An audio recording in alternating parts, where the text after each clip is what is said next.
Okay, so this movie sucks. No, I'm not going to start off that negative. This movie is the weaker one of the bunch. We'll just leave it at that. By far. I mean, it's a step down. I guess it's supposed to be. I mean, it's called Lake Placid versus Anaconda, and it has the tagline "Crocs on the dock, snakes on the lake."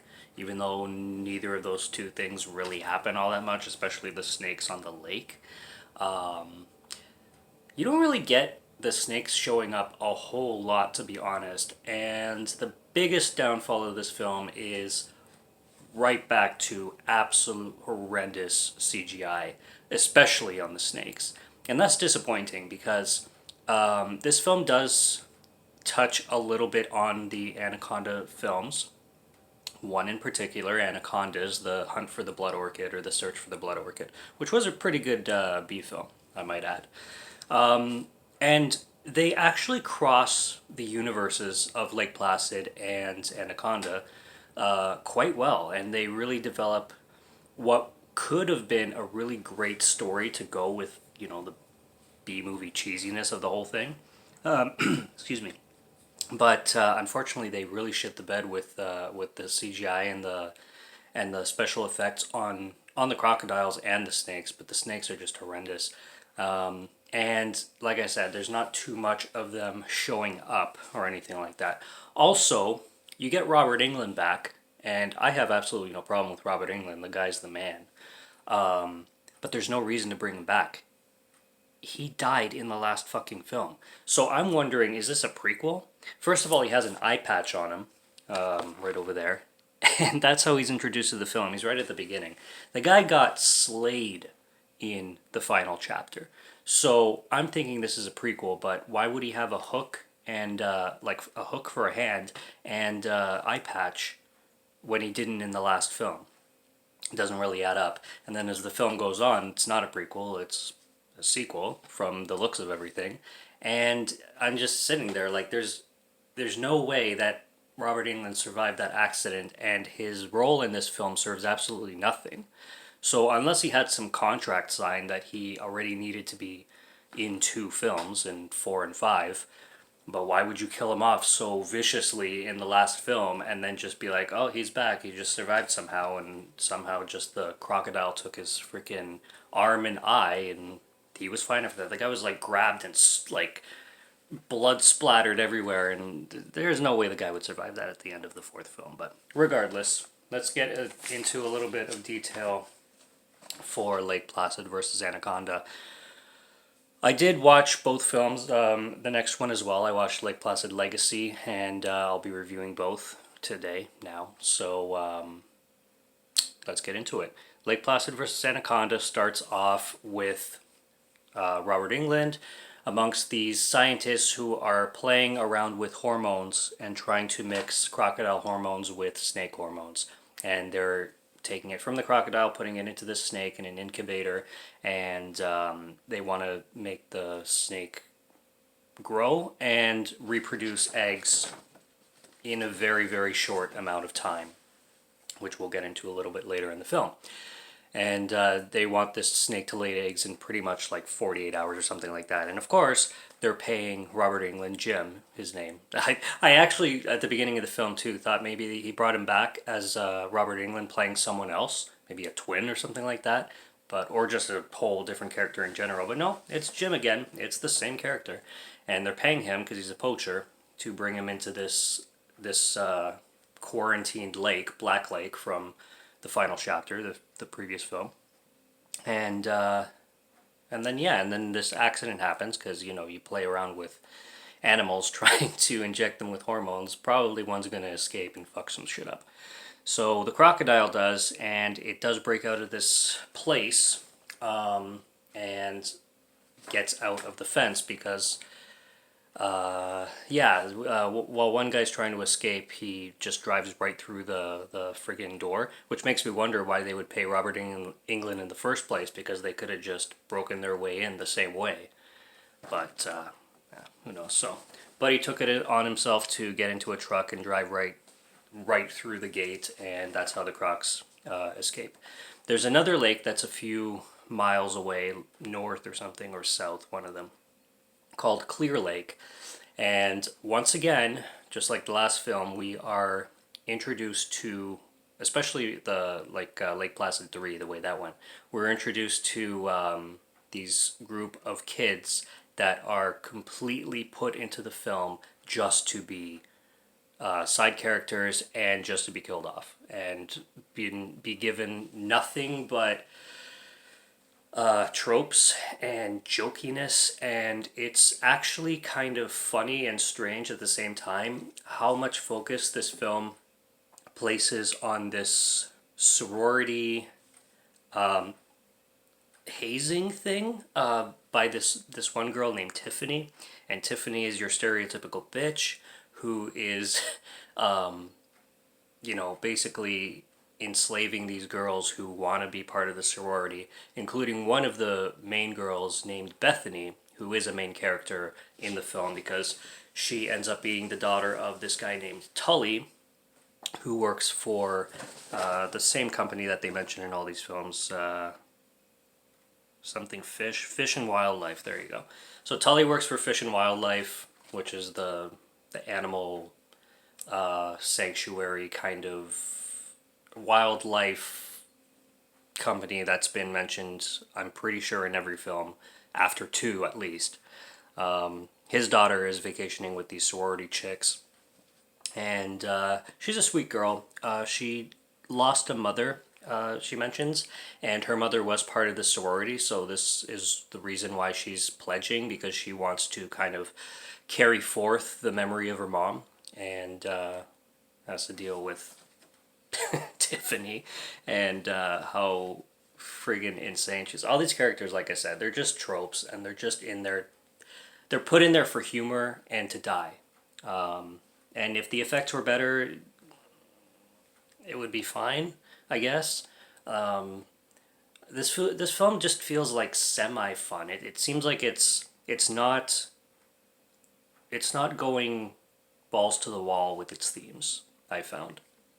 And it's weird because it's the 5th in the franchise, and the other, even the ones prior to it, even the second one, which I would say the CGI in this one is kind of compared to the CGI in the second one, but even the second one was way more entertaining, especially with the lead in it, that the dad of the kid, like the main protagonist of the film, he was so much more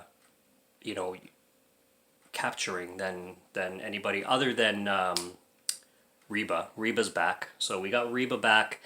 She's a sheriff now.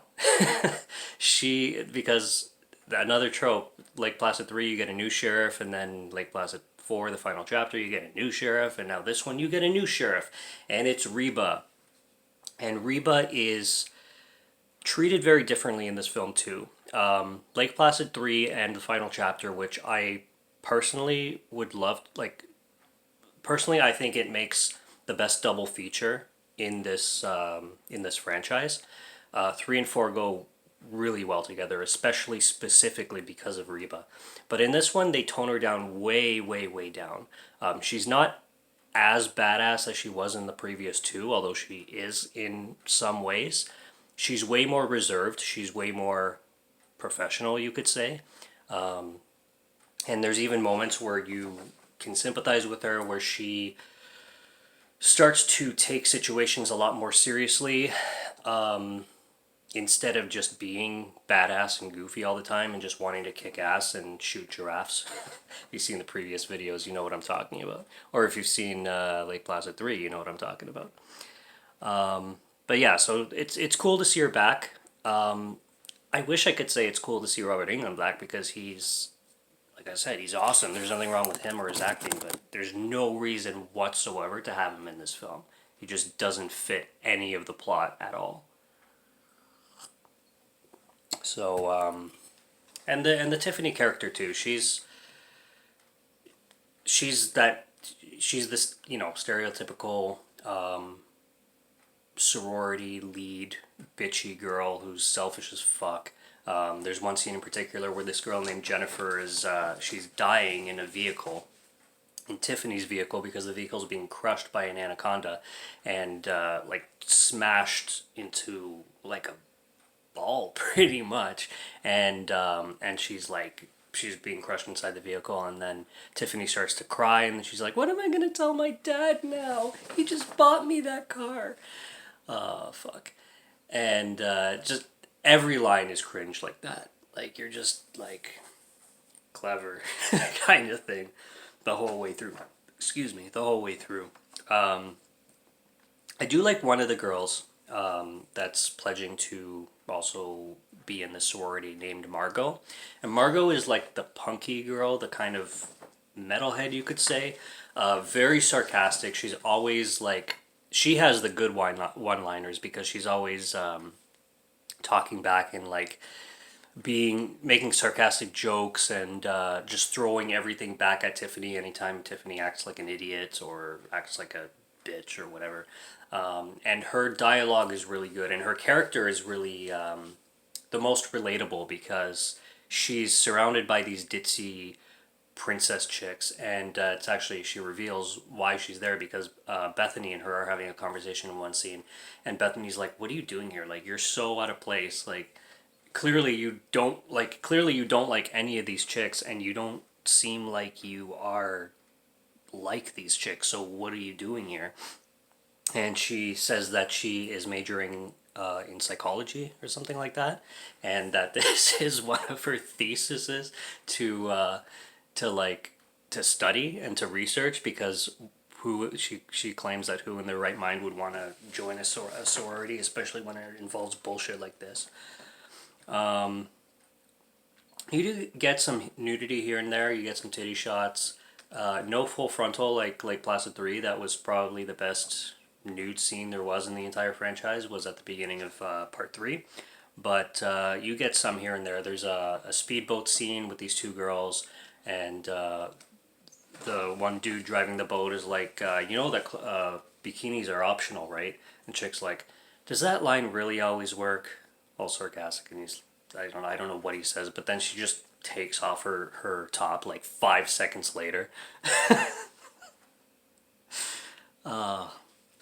Shit like that. There's just, that's the only way you can describe it. It's simple schlock, simple B movie schlock for a B movie aficionado. There's a scene where they're trying to hide out in their cars from the crocodiles, and they can't escape the cars, and one of them decides to, and they start using a can of some kind of insect repellent or something like that with a lighter and trying to get the crocs away and whatnot. There's a scene where Tiffany, right before her death, punches a croc in the face. A like 20 plus foot crocodile that's right in front of her face. She's like, "Nobody messes with whatever sisters," and she just lays the fucking crocodile a full full fist, and then obviously gets eaten right after.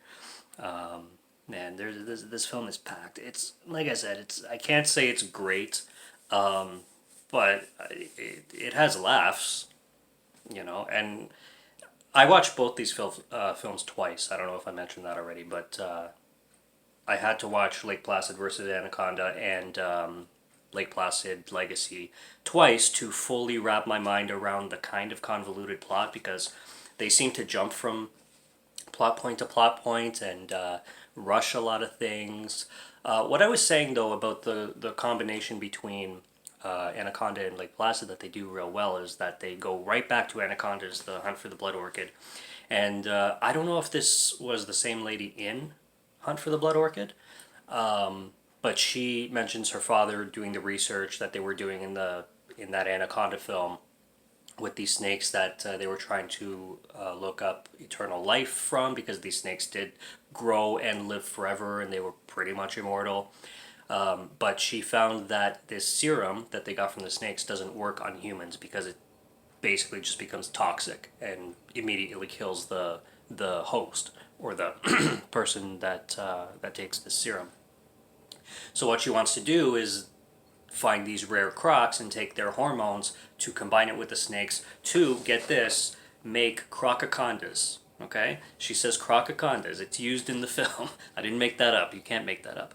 Crocacondas are mentioned in this film by this woman, and she's the one who organized this whole mixing of the hybrid species kind of thing. So she and this guy named Mr. Beach are hunting down the snake because the snake escaped at the beginning of the film after that crocodile attack, and that's where they got Robert England to lead them to wherever the snake was with some kind of tracking device or something like that.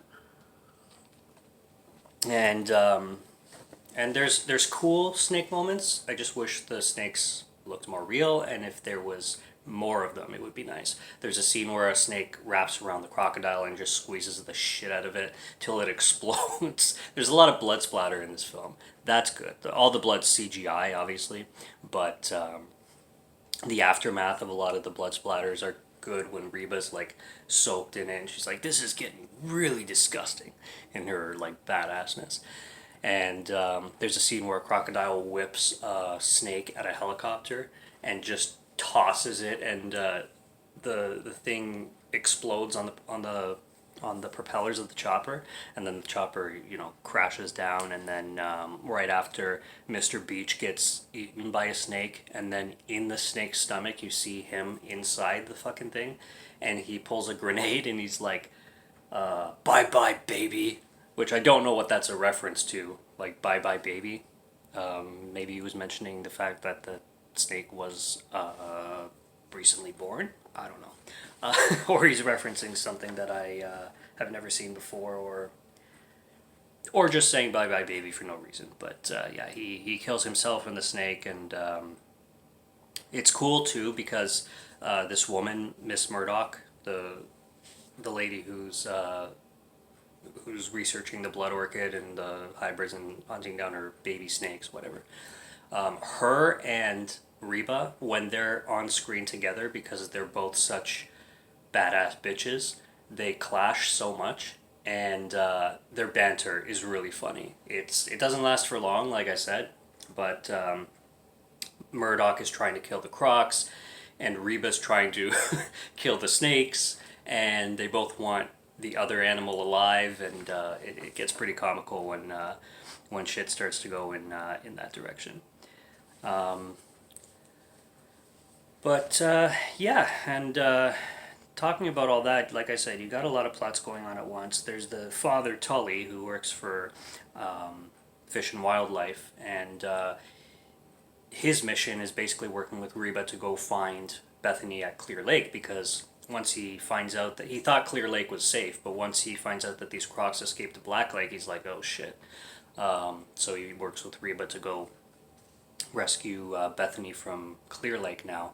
There's this new cop named Ferguson who is working under Reba's wing, and this guy is just portrayed as like the stupid cop, which you see stereotypically in lots of horror movies. But this guy is just like over the top idiot. He's funny, because Reba tells him not to say crocodile out loud in front of people to not cause a panic. And at one point he starts going pig Latin. He's like ixnay on the crocodile cray on the fucking walkie-talkie. At another point he's like, is it okay if I mention the CRICO? And she's like, fuck. So he was funny. He was a funny character to throw in. But like I said, you get like three plots kind of going at the same time in this really schlocky, I would say rushed entry in Lake Placid, and for sure, other than like some cool characters coming back like Reba, albeit not utilized very well, I would say yeah, it's certainly easily the weakest in the franchise. So I love the first one the best. That's kind of obvious if you've seen the previous reviews. And I would say 3 and 4, or 3 in the final chapter, are awesome to double feature. And I would say that they're easily the most fun. If you want to have fun with these creature features, 3 and 4 are definitely the most like brainless fun kind of thing, and then your first is obviously the highest quality and most enjoyable, kind of more along the lines of the first Anaconda and how that one was, with the practical versus the CGI versus the actual memorable characters and most memorable film of the Lake Placid franchise. So yeah, that's Lake Placid versus Anaconda. That's pretty much everything that I could talk about with it. I wish the snakes were better looking and better designed, and I wish they gave us more of them and designed better, and more battles with them and the Crocs would have been nice too. But hey, maybe I'm just being selfish, and maybe I'm just asking for too much for a film named Lake Placid versus Anaconda, and maybe I'm just thinking way too much into the plot of these films and taking them way too seriously. But what do you expect from a B-movie aficionado like me? I like everything. Okay, I like Citizen Kane, and I like The Room by Tommy Wiseau. Okay, I like my horror, I like my dramas, I like my comedies. I'm a huge horror fan, obviously, that's why you see a lot of horror on this channel, but I like, you know, from the highest quality Academy Award winning films to this shit. Subscribe to Morgan Film Fan if you like to listen to my voice or if you like my film reviews, and there's lots more on the channel, so check those out. I'll be back with more soon, so stay tuned for that, and I will see you next time. Until then, have a great night, and cheers.